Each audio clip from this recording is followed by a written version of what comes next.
সম্প্রতি বেজিং সফর করেন কানাডার প্রধানমন্ত্রী মার্ক কার্নি। বৈঠক করেন চীনের প্রেসিডেন্ট শি জিনপিং এর সঙ্গে। বৈঠকের পরই বড় এক ঘোষণা দেয় চীন ও কানাডা।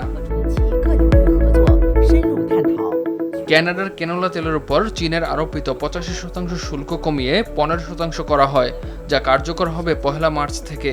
অন্যদিকে চীনের বৈদ্যুতিক যানবাহনের উপর শুল্ক কমিয়ে সর্বনিম্ন বা মোস্ট ফেভার্ড নেশন হারে 6.1% নির্ধারণে সম্মত হয় কানাডা। চীনের সঙ্গে কানাডার এই নতুন বাণিজ্য সমঝোতাকে কেন্দ্র করে দেশটিকে হুঁশিয়ারি দিয়েছেন মার্কিন প্রেসিডেন্ট ডোনাল্ড ট্রাম্প।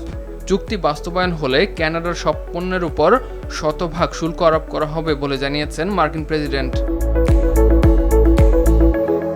সামাজিক মাধ্যম ট্রুথ সোশ্যালে দেওয়া পোস্টে ট্রাম্প জানান, কানাডা যুক্তরাষ্ট্রে চীনা পণ্য প্রবেশের ড্রপ অফ পোর্ট বা ট্রানজিট পয়েন্ট হতে পারবে না।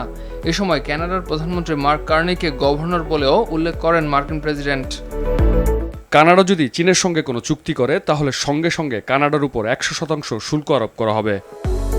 তবে কানাডা সরকারের পক্ষ থেকে জানানো হয়, এটি কোনো মুক্ত বাণিজ্য চুক্তি নয়, বরং বিদ্যমান শুল্ক সংক্রান্ত বিরোধ নিষ্পত্তির একটি সমঝোতা। চীনের সঙ্গে কোনো মুক্ত বাণিজ্য চুক্তির উদ্যোগ নেওয়া হচ্ছে না। বিশ্লেষকরা বলছেন, যুক্তরাষ্ট্রের উপর নির্ভরতা কমাতে কানাডা বিকল্প বাজার খুঁজছে। সম্প্রতি চীন সফরের সময় দুই দেশ ক্যানোলা ও কৃষিপণ্য রপ্তানি এবং চীনা বৈদ্যুতিক গাড়ি আমদানিতে সমঝোতায় পৌঁছায়। এদিকে সুইজারল্যান্ডের দাভোসে বিশ্ব অর্থনৈতিক ফোরামে দেয়া বক্তব্যে মার্ক কার্নি যুক্তরাষ্ট্রের নীতির কঠোর সমালোচনা করেন। এতে ক্ষুব্ধ হন ট্রাম্প। তিনি বলেন, যুক্তরাষ্ট্র ছাড়া কানাডা টিকতে পারবে না।